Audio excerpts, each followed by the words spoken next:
fazer a obra que Roma queria que eles fizessem, para que Roma pudesse se sentar nos bastidores enquanto a maçonaria fazia isso por eles, enquanto a maçonaria fazia isso por ela. Então não era ela, eram os protestantes que estavam fazendo e não Roma.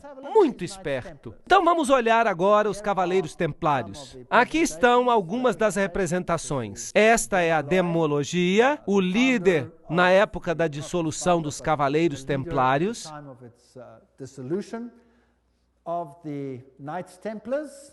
Era assim que se vestiam. Esse é um dos seus símbolos. E é um símbolo usado para muitas igrejas hoje. Sabiam disso? Muitas igrejas carismáticas usam esse símbolo. Isso é fascinante. Os testemunhas de Jeová usam esse símbolo também. Vou dar uma outra palestra sobre isso.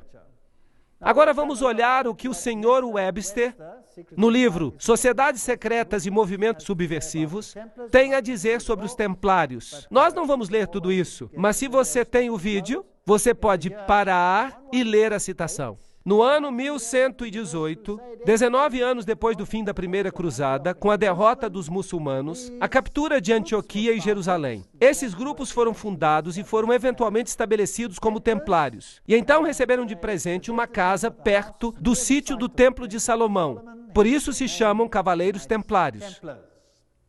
Eles se tornaram uma ordem muito poderosa e famosa que controlava as finanças do mundo. Eles eram a elite bancária, se você preferir. E então, no ano 1128, a ordem foi sancionada pelo Concílio de Troy e pelo Papa. Era uma ordem católica romana dentro da igreja. Agora, alguns anos mais tarde, em 13 de outubro de 1307, essa ordem foi oficialmente terminada pelo rei da França, porque este havia descoberto o que eles estavam fazendo.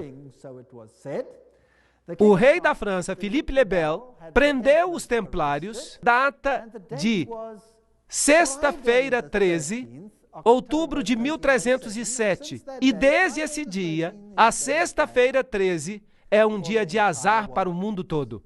E as acusações feitas contra eles eram: a cerimônia da iniciação à ordem era acompanhada de insultos à cruz, a negação de Cristo e obscenidades grosseiras. Havia todo tipo de coisas. Lembrança de Sodoma, pois aconteceu lá a adoração de ídolo, que era considerada a imagem do Deus verdadeiro. E ali estava Bafomé, este símbolo aqui de uma divindade macho e fêmea, andrógena. A omissão das palavras da consagração na missa.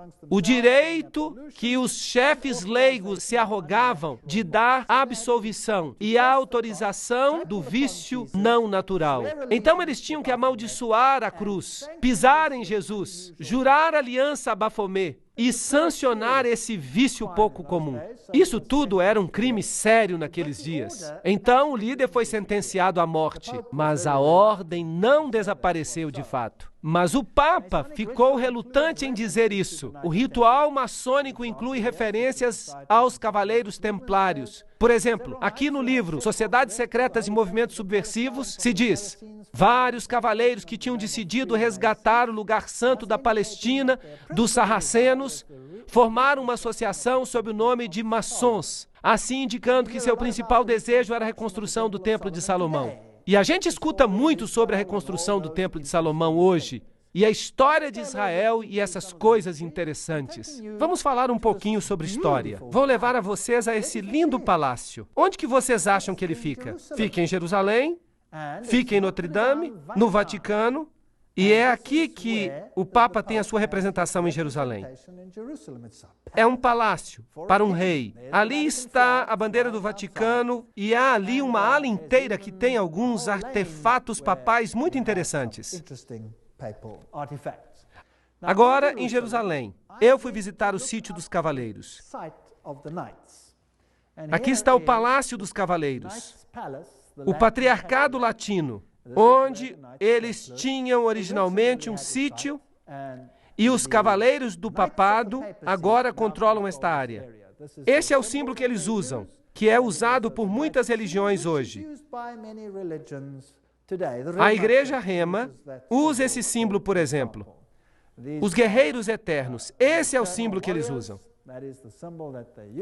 Ali beijam o anel do patriarca. Eles se tornam cavaleiros, como os demais cavaleiros. E eles incluem proeminentes banqueiros e indivíduos. Dentro da igreja você tem, é claro, a estátua de Júpiter, como Pedro. Notem que o pé está bem beijado. Eu não queria beijar esse pé. Por isso eu só fiquei em pé ali. É uma igreja importante porque o Papa Paulo VI e o Papa João Paulo II visitaram esta igreja, que é, claro, altamente simbólico. Ali estão as placas de o Patriarca Latino.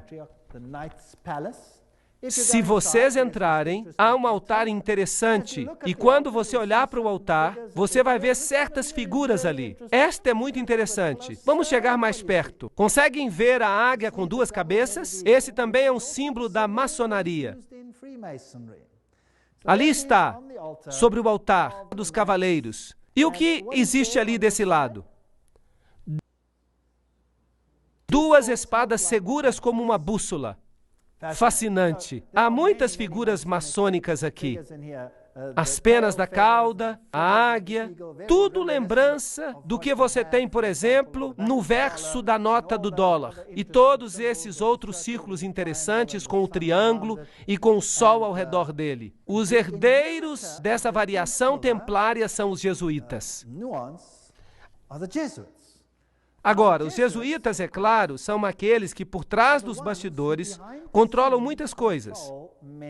Eles foram fundados no dia 15 de agosto de 1534.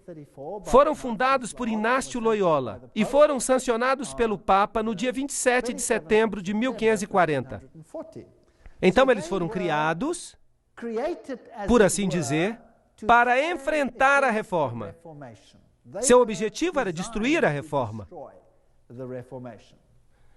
Loyola queria que a ordem fosse a campeã da unidade católica e, é claro, da submissão ao vigário de Cristo, o Papa. Isso era absolutamente essencial. Aqui você tem a instituição da organização de Loyola pelo Papa. Nesse dia particular. E há algumas analogias interessantes que nós encontramos aqui. Aqui, por exemplo, há uma analogia considerável entre os graus maçônicos e os jesuíticos. Os jesuítas também pisam no sapato, carregam o joelho, porque Inácio Loyola assim se apresentou a Roma e pediu a confirmação da ordem. Agora, tudo que eu falo tem uma citação junto. E se alguém ficar chateado com alguma coisa que eu disser, então telefone para as pessoas que disseram isso e fique chateado com elas, certo? Então é isso que faziam e é isto que a maçonaria faz. Então você tem aqui uma ótima ligação. Portanto, quem existiu primeiro? Os maçons ou os jesuítas? Os jesuítas existiram primeiro, claro. Deveriam obedecer como que a um cadáver. As constituições repetem 500 vezes que se deve ver a Cristo na pessoa do general. E se Deus lhe der um cachorro como general, você precisa obedecê-lo como se ele fosse o próprio Cristo. Aqui está a estátua de Loyola, num retiro jesuíta, Loyola em visão, a Sociedade de Jesus constituída na Capela de Notre-Dame, em 1534, agora a Capela do Sagrado Coração, em Paris, com muitas incrustações ocultistas. E aqui está o famoso juramento jesuíta que cada jesuíta faz quando ele se torna um jesuíta. Isso vai nos dizer algo sobre o caráter dos jesuítas.